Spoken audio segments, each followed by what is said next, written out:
মই মানে ইমান ডাঙৰ লিডাৰ নহয় নহয়, মই বেছি দূৰলৈ ক'বলৈ বেয়া পাওঁ দেই।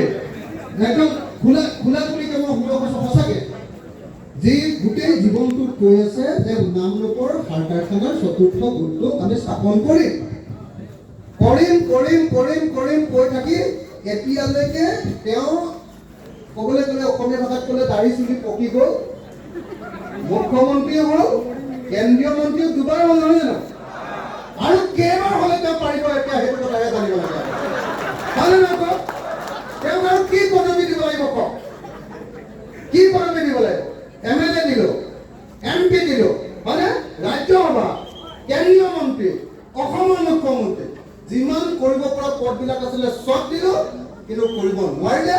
গতিকে এই মানুহটোৰ নাম অকমান্য আৰু অৱতাৰ। হয়নে নহয়? এজন অকমান্য আৰু অলগদ্ধ মানুহক সদায় বুদ্ধি থাকিম নে ভাই? হয়নে নহয় কওক? অকমান্য আৰু অলগদ্ধ মানুহক সদায় বুদ্ধি থাকিব কোনো লাভ নাই।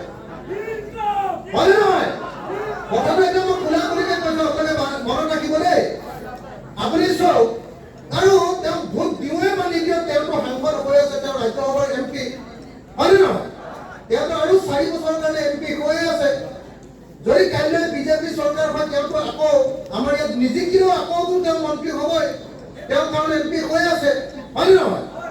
এতিয়া তেওঁ যদি বিজেপি চৰকাৰ হয়, তথাপি তেওঁ মন্ত্ৰী হ'ব, গতিকে তেওঁতো মন্ত্ৰী হৈয়ে থাকিব, আমি পাবলগীয়া হ'লে সেই মন্ত্ৰীৰ পৰা পায়ে থাকিম। কিন্তু লগত যদি আপোনালোকে লুৰিণক জিকাই দিয়ে, সেইফালে MP হৈ তেওঁৰ পৰা মন্ত্ৰী হিচাপে যি পাব লাগে, পাবতো শূন্য বাৰু, কিন্তু যিটো পাব লাগে সেইটো পাবই, হয়নে নহয়?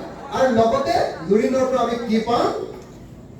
অসমীয়া জাতিৰ এজন কণ্ঠ আমি দিল্লীত পাম। হয়নে নহয়? হয়নে নহয়? সেইকাৰণে জোৰকে চিঞৰিছো, পিছত যদি ইও গণ্ডগোল